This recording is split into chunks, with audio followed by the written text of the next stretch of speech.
Olá, meus amigos, amigas, vamos dar continuidade ao estudo deste livro, A Gênese da Alma, escrito por Caibar Schutt em 1924, ainda encarnado, onde ele retrata, como nós vimos até agora, a atenção que nós devemos dar para os animais. Então nós estamos vendo aqui o capítulo relativo à revelação progressiva das verdades que vão chegando para cada um de nós, de acordo com o nível de evolução que nós temos em cada estágio da humanidade. Ele falou sobre o tempo de Moisés, falou então as raças que porventura existiam, que se pensava, mencionou Adão e Eva. E agora ele continua dizendo o seguinte: a revelação é a base, é o fundamento sólido da religião e da ciência.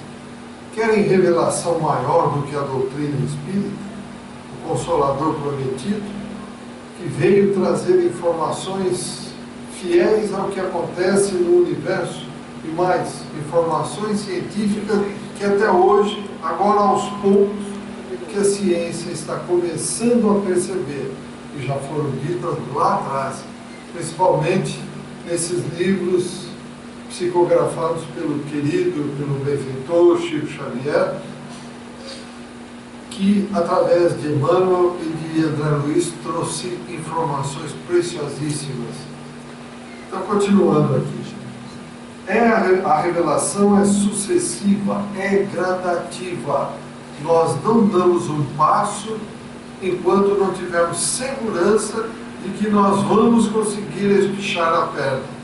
Dando uma informação, exemplificando teoricamente, se nós não conseguirmos espichar a perna, nós não vamos ter uma lacuna, um espaço para pular onde a nossa perna não alcançará. Então, enquanto não tivermos conhecimento sólido, domínio sobre ele, nós não iremos para novos conhecimentos, porque faremos besteira com isso. Aquele exemplo que eu dei, vou repetir mais uma vez.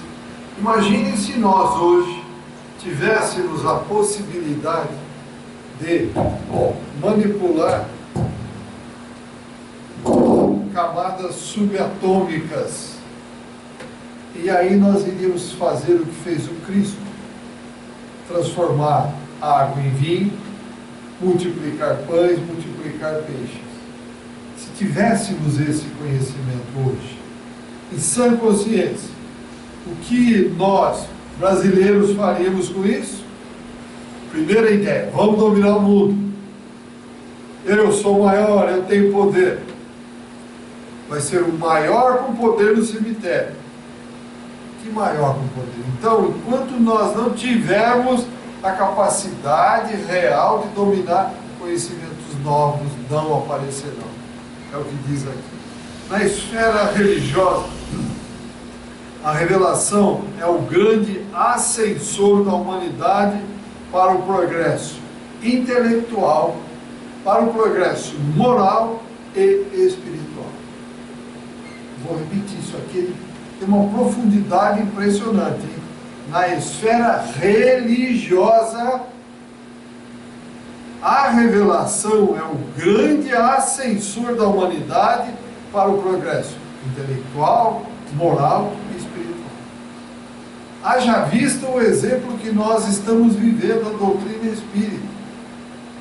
1857, quando veio o primeiro livro, o Livro dos Espíritos, reformulou toda a forma de pensar, tirou da mão de Deus a responsabilidade de nos guiar, e falou para cada um de nós: a tua vida está em tuas mãos, cuide dela, o que você fizer dela, você receberá de volta, o teu destino está em tuas mãos.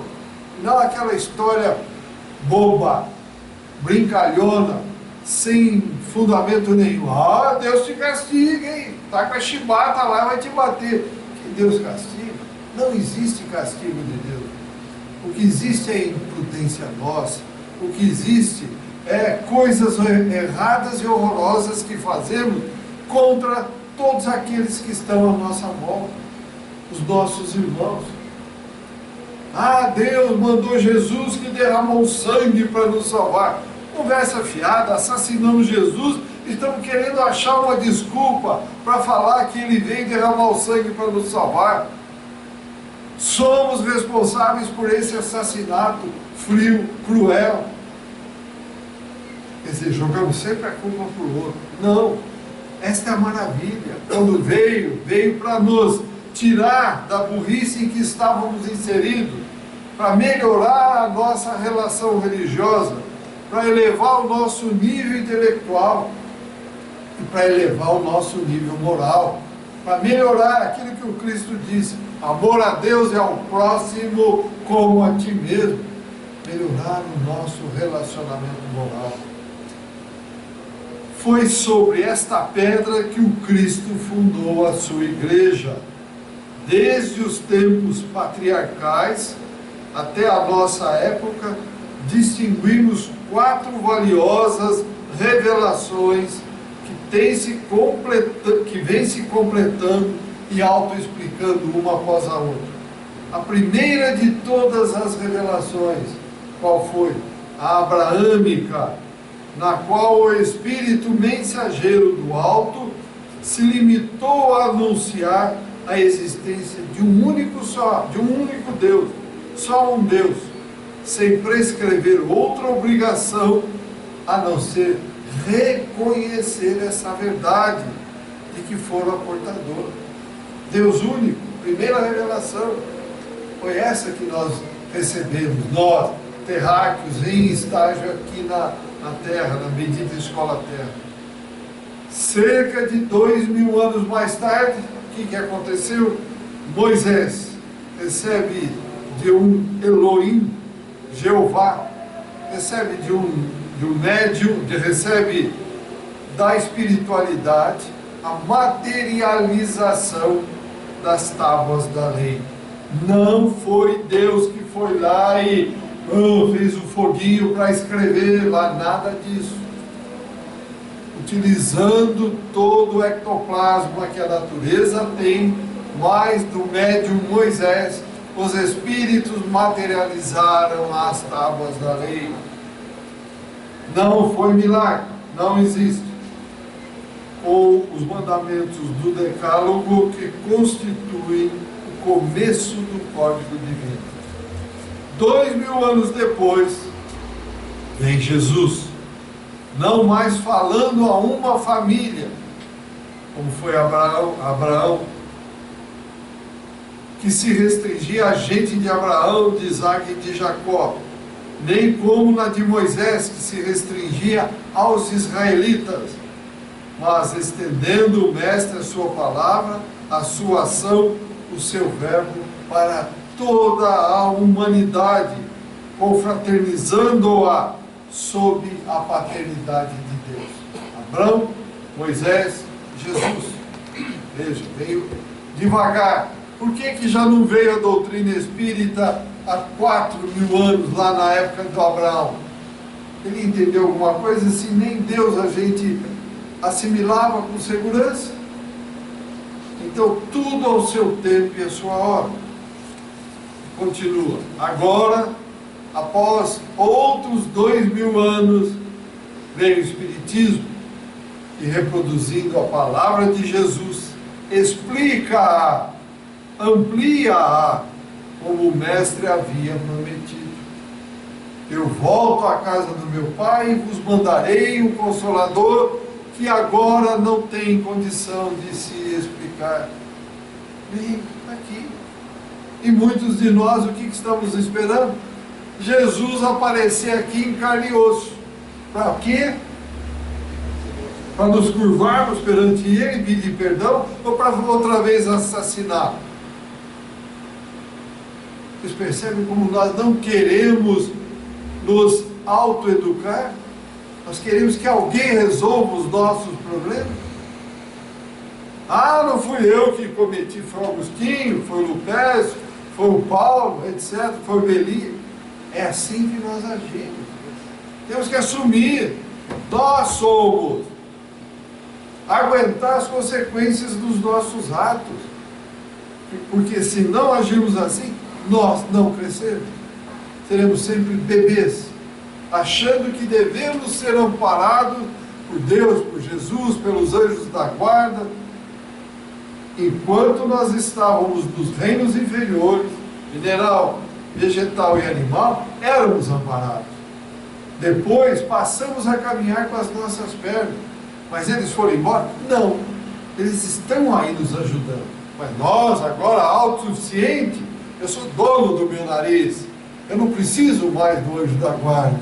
Quando vem as insinuações dele, as intuições, as inspirações, que é nada. Eu sei fazer, eu não preciso disso. Mas eles estão aí. Então, repetindo, a primeira, a segunda e a terceira revelações são pessoais, quer dizer, foram dadas por intermédio de pessoas, de indivíduos, Abraão, Moisés e Jesus. A última revelação, a espírita, a revelação das revelações é coletiva. E os representantes desta coletividade que a acionam são os próprios espíritos mensageiros de Deus, que sob a direção de Jesus Cristo fazem prevalecer a lei da fraternidade, que eles assentam no fundamento sólido da imortalidade. Existe fraternidade hoje? Abraão, 2000 anos depois Moisés, 2000 anos depois Jesus, 2000 anos depois a doutrina espírita. Existe fraternidade hoje? Muito raro, né? Muito raro. Raramente. O que nós vemos no dia a dia? As pessoas na penúria, a gente passa perto, às vezes vira o rosto. Os imigrantes, os que passam fome. Não, a minha pátria não serve para receber pessoas de cor ou pessoas de outra pátria. O que é a pátria? Um local que momentaneamente alguém passou o risco no chão, falou, aqui é minha pátria, aqui quem manda sou eu. Não manda nada, ninguém manda em nada. E por que vocês acham, por exemplo, que o Brasil, essa montanha, esse monte de terra, está preservado até hoje?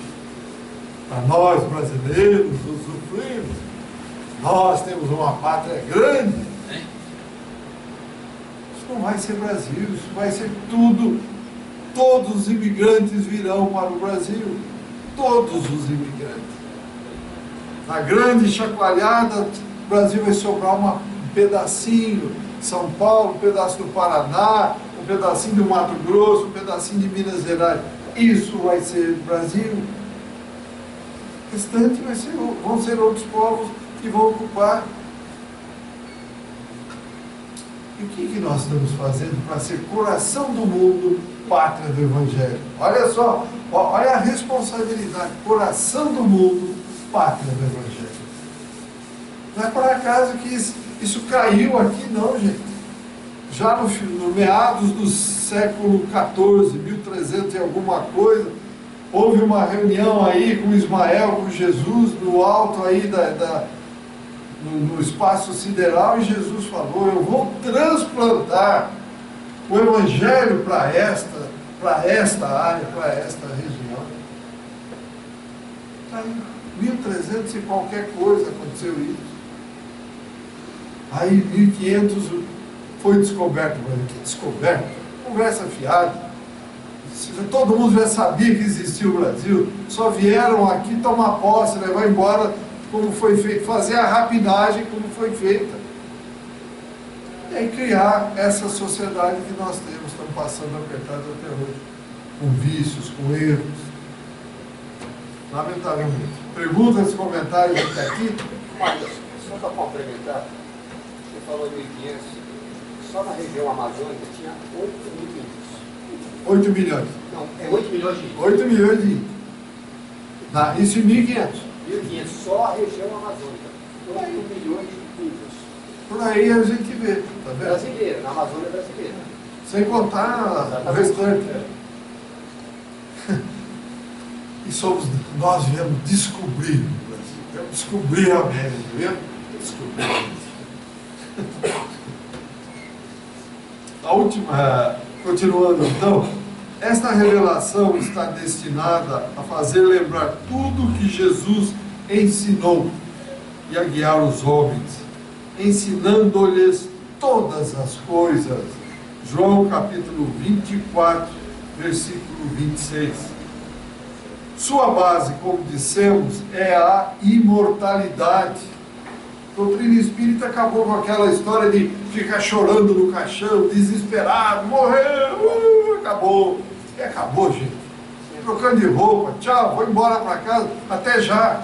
Nós já estamos encontrando de novo. Já fizemos isso milhares e milhares de vezes. Por que ficar naquele desespero?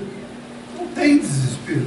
Só não vamos ter o magnetismo do corpo nesse momento. E na hora que dorme? Ah, mas eu não lembro. E ainda bem que não lembro. Porque ia ficar muito ruim. Para ver tudo que foi feito de errado com o familiar que morreu, ou as dívidas que a gente tem no passado. Ainda bem. Mas quando dormimos, encontramos, batemos papo. Por que chorar? Ninguém é da terra. Isso é uma escola. Estamos momentaneamente estagiando aqui de acordo com a nossa solicitação e de acordo com aquilo que precisávamos estagiar. Nós já termina 100 anos aqui, é um relâmpago lá, gente. Nós que trabalhamos aqui, conversando com os espíritos, não tem, a morte não existe, a morte é uma passagem. Alguém daqui foi embora para a Europa. Tá bom. Você vai ver? Não, não vou porque não vai voltar mais. Um dia se encontra, eu vou para a Europa. Ele vai lá e se encontra. Terminou meu prazo, vou para a espiritualidade, me encontro. Depende. Me encontro se eu estiver vibrando na mesma sintonia que os meus entes queridos. Mas se eu não estiver, eles foram para cá, eu vou para o outro lado. Vamos nos reencontrar um dia? Vamos. Quando nós nos afinarmos nos pensamentos, nas vibrações positivas que estão aí. Paz, amor, harmonia, equilíbrio. Amor a Deus e amor ao próximo. E conclui Caibar dizendo o seguinte: a revelação espírita brilhará sempre como luz de primeira grandeza, porque ela não limita à Terra a sua ciência, não limita à Terra a sua ciência, os seus ensinamentos. Vencendo as trevas da morte, apresenta aos nossos olhos os inumeráveis mundos que caminham no infinito, as inumeráveis esferas fluídicas que serão nossas futuras habitações, onde receberemos como prêmio dos nossos trabalhos lições cada vez mais edificantes e substanciosas para a nossa completa felicidade. Isso é para todo mundo? Depende. Se eu seguir aquilo que o Cristo ensinou, eu chego lá. Mas e se eu não seguir? Se eu aqui eu faço a rapinagem, eu mato, eu roubo, eu prejudico, eu vou para onde? Ao invés de subir, eu desço. Eu vou para as trevas. Vou encontrar os afins, aqueles que fizeram e agem igualmente como eu agi aqui. Se eu me matar, dando um tiro na cabeça, para tentar encontrar um ente querido, eu vou ao lado dele? Não, eu vou exatamente o oposto, porque ao invés de eu seguir o amor, eu segui o desamor. Ao invés de seguir a vida, eu segui a morte. Então eu vou para um lado oposto, eu me afasto. Então o que devemos fazer para subir? O Cristo ensinou: amor a Deus e ao próximo. Fazer o bem quanto? No limite das nossas forças. Caridade, eternamente, sempre. Fora da caridade não há elevação. Comentários, perguntas? Parece fácil. Agostinho, já estamos aqui dentro do reino nominal, mais ou menos uns 200 mil anos. Né? Mais ou menos uns 200 mil anos. Está duro compreender. Mas graças a Deus, a doutrina espírita veio mostrar, trazer o caminho. Até então, nós estávamos apegados às coisas da matéria, excessivamente, como ainda estamos. Mas isso veio mostrar que no cemitério o caixão não cabe nada. Então estar aqui, preparar aqui, fazer aqui e tchau. Vamos embora. É a única forma, não tem outra. Não tem chance. A nossa preparação desde criança, ela é praticamente extremamente materialista. Por quê? Faltava a doutrina.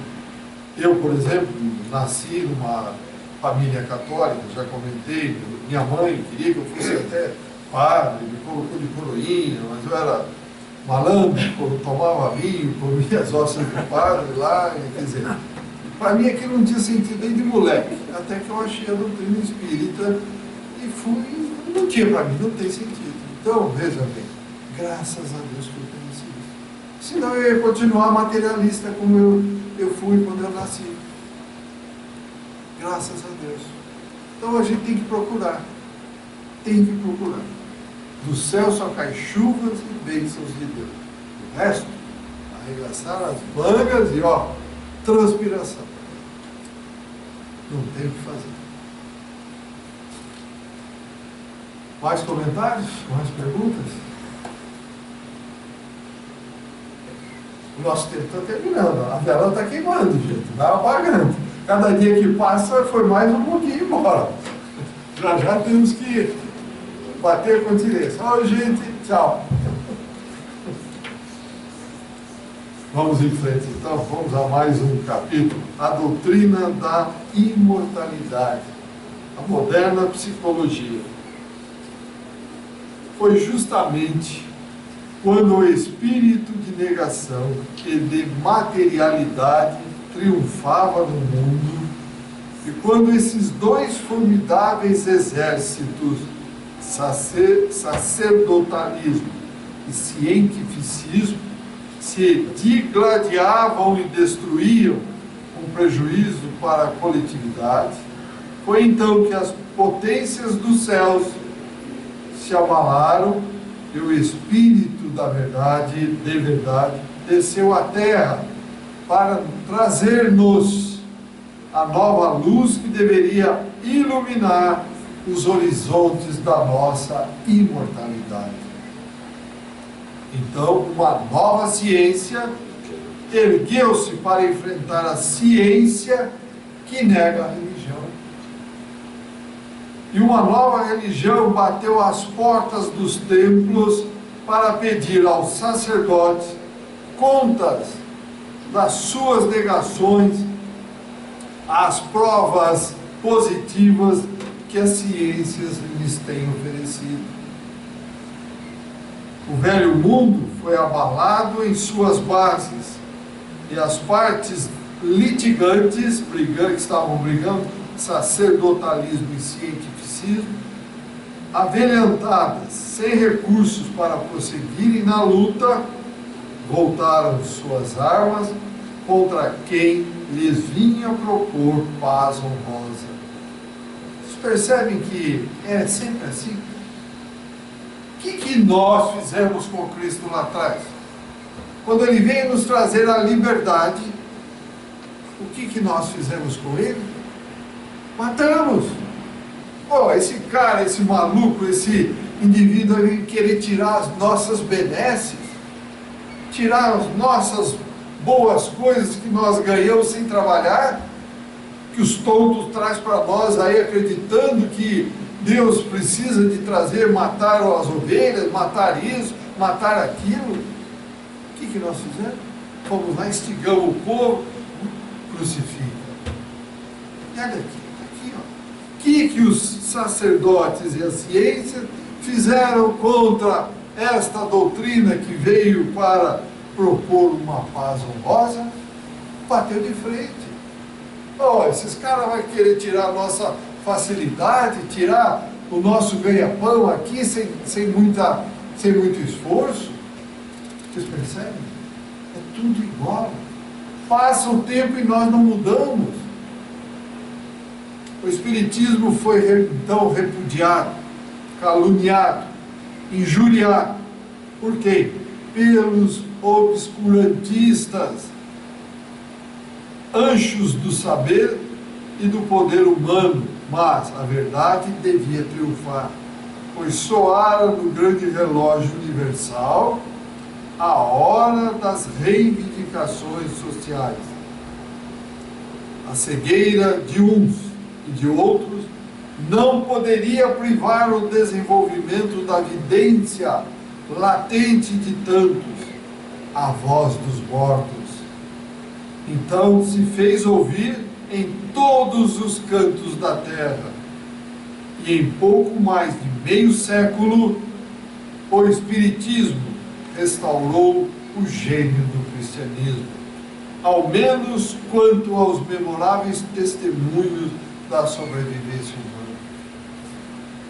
Então vejam bem, a tendência normalmente, nossa, seres humanos, hoje, quando vem alguém que quer te cutucar com vara curta, quer fazer com que mostrar que os teus ensinamentos, a tua forma de pensar está errada, qual é a nossa reação? Desliga o microfone, corta o microfone, tira esse cara do nosso meio, queima os livros, não dá mais chance nenhuma para esse indivíduo. É o que hoje ainda, infelizmente, que eu vou falar é verdade. Muitos do movimento espírita querem apagar Chico Xavier. Esse benfeitor que realmente trouxe um conhecimento fantástico. E mais, era o Cristo encarnado aqui na Terra. Tem pessoas dentro do movimento, insuflado pelas trevas, que querem denegrir a imagem de Chico Xavier. Então nós temos que ficar atentos. Quando nós ouvimos alguém falar mal do Chico, grite mais alto, pise no pé. Ah, mas isso é contra o que recomenda o Cristo. O Cristo não quer que nós sejamos tapetes dos outros, que olhemos de igual para igual nos olhos e não simplesmente abaixar a cabeça. Se alguém pisar no nosso pé e falar mal de Chico, não devemos aceitar, porque este tem uma elevação que não dá para a gente nem pensar. Estamos tão longe desse espírito que um dia também, como Cristo, desceu aqui, viveu na pobreza, no meio de todos os necessitados, a todos atendia, com carinho, com atenção. Não é verdade ou eu estou falando alguma mentira para vocês? Existe esse movimento, então fiquem atentos, não aceitem. Continuando então, a par de tantas descobertas e inovações que vem transformando o nosso mundo num paraíso, o experimentalismo espírita fez reviver em todos a certeza da imortalidade, cumprindo assim a previsão de Paulo, o apóstolo dos gentios, segundo o qual a morte será tragada na vitória dos arautos do ideal cristão. É isso. O Espiritismo veio reviver o verdadeiro cristianismo. Então nós não podemos aceitar que isso seja relegado ao segundo plano. Nós temos que buscar o Chico, olha lá como o Chico fazia, como o Cristo fazia. Temos que ter simplicidade, temos que nos abraçar, temos que amar a Deus e nos amar como Jesus nos amou e continua a nos amar. Precedendo então a nova era, que o padrão espírita marcou no caminho que a humanidade tem de trilhar, o magnetismo concorreu com fortes contingentes para abalar as barreiras do materialismo, tão bem amparadas por Ernest Haeckel nos seus enigmas do universo.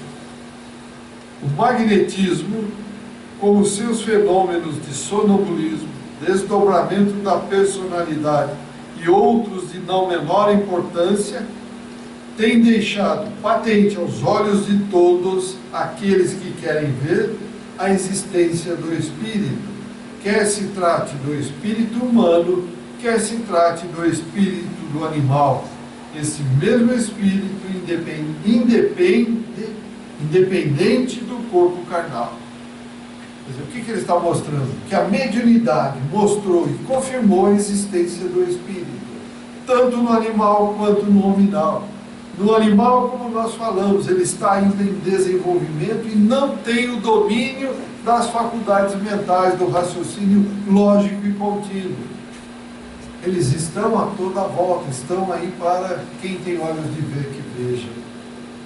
Então, a visão à distância e no interior dos corpos opacos, os fenômenos de bilocação, de exteriorização da sensibilidade, sobrepujam todos os templos de barro e academias de pedras construídos pela imperfeita mão do homem. Aí, nós não vamos agora, no nível que nós estamos, falar assim, eu só acredito se aparecer um espírito aqui. Você se preparou para ver esse espírito? Antes que os cientistas inventassem o microscópio para ver o micromundo, alguém tinha certeza que existia um micróbio? Como? Não, se aparecer um micróbio aqui, eu acredito. Ele está aqui. Só fomos ver o micróbio quando? Quando inventou o microscópio. Até então alguém falava, não acredito que existe. Estava aqui. Não acredito que existe um mundo espiritual. Está aqui. Por que não vemos? Porque nós não subimos até ele. Nós não espiritualizamos a matéria. Nós queremos materializar o mundo espiritual. Eu tive o prazer, a satisfação nessa sexta-feira, ver um fenômeno de materialização. Uma mão de sangue aparecendo na parede. Um trabalho mediúnico, estávamos todos na sala, apareceu. E aí, é mágica? Não é mágica. Coincidiu que um espírito que desencarnou assassinado, ele estava ali dizendo-se sangrando. Apareceu a mão em 2 lugares dentro da sala onde estavam. Acreditamos ou não acreditamos? Não. Isso aí é alguém que... Quem tem olhos para ver que veja, quem tem olhos para ver que veja, quem tem ouvidos para ouvir que ouça. Então, está em nossas mãos, nós temos que nos elevar. E não querer que ele se materialize. Esse é o objetivo. Nascemos simples e ignorantes para com o nosso esforço irmos subindo e não para voltar para trás. É isso que nós temos que fazer. Continuando então, o animismo, como denominou Aksakov, quer dizer, na manifestação espiritual, na mediunidade, tem o animismo? Lógico que tem. O que é o animismo? É a manifestação do próprio espírito.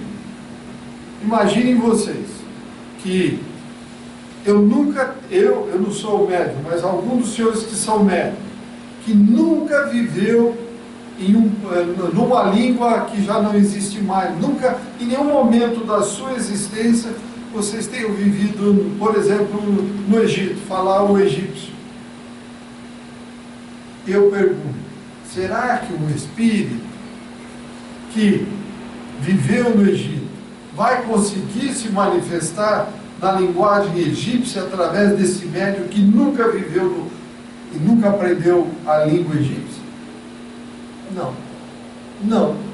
Porque eles buscam no nosso cérebro, no córtex, aquilo que nós precisamos falar e aquilo que temos condição de falar. Que a mediunidade, não vão os senhores imaginar que ele fala A, B, C. Não. Ela vem toda a ideia na sua cabeça, do médium, ele vê e ele fala aquilo que ele entendeu. Tem animismo? Obviamente que tem animismo. Tem interferência do médium? Tem interferência do médium. Mas quanto mais ele vai trabalhando, como dizia Chico Xavier, mediunidade é uma ferramenta que quanto mais se usa, mais afinadinha ela vai ficando. Então menos interferência vai acontecer. Por que quando começamos na mediunidade nós temos dúvida? Puxa, será que isso é meu mesmo? Será que fui eu? Não é coisa minha, da minha cabeça? Por quê? Não estamos ainda afinados, estamos desenvolvendo. Pois com o tempo se aprende, opa, isso não é meu, isto veio do Espírito, é natural. Nós, quando vamos começar um trabalho novo, que não sabemos, qual é a nossa postura? Vamos devagar, porque eu não sei, será que eu vou errar aqui? Deixa eu aprender. É a mesma coisa. Ninguém vai mandar, ou vai nos passar um chefe, para fazer um trabalho que nós não temos habilidade. É assim que vai funcionando. Então existe animismo? Existe animismo em todas as manifestações, mesmo no inconsciente, também tem. E aqui diz então, o animismo, como o denominou Aksakov, por si só explica e demonstra com lógica irrefutável e fatos irrefragáveis a existência da alma, independente das forças neuricas e cerebrais, das forças do sistema nervoso, e sua ação volitiva apesar da resistência que a matéria lhe opõe. E ele conclui dizendo o seguinte: não há que ficar tergiversando, rodando em falso. Existimos e nossa individualidade mantém-se indestrutível, sem que para isso concorram como um sentiu o fósforo, as circunvoluções cerebrais ou a cauda da carcaça que abriga nosso cérebro. A memória aí está para confirmar esta verdade. Hoje podemos dizer: ergo sum fui et ero, existo, existi e existi. Então veja,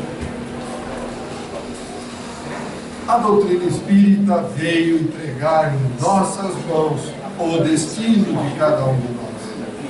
Então temos que buscar o que nos trouxeram os espíritos, arregaçar as mangas e vamos em frente. Comentários, perguntas? Então, no próximo encontro, nós vamos falar do capítulo A Previsão de Aksakov, Experiências de Puisseguir, Deleuze e de Botero. Tá bom? Muito obrigado a todos, saúde e paz.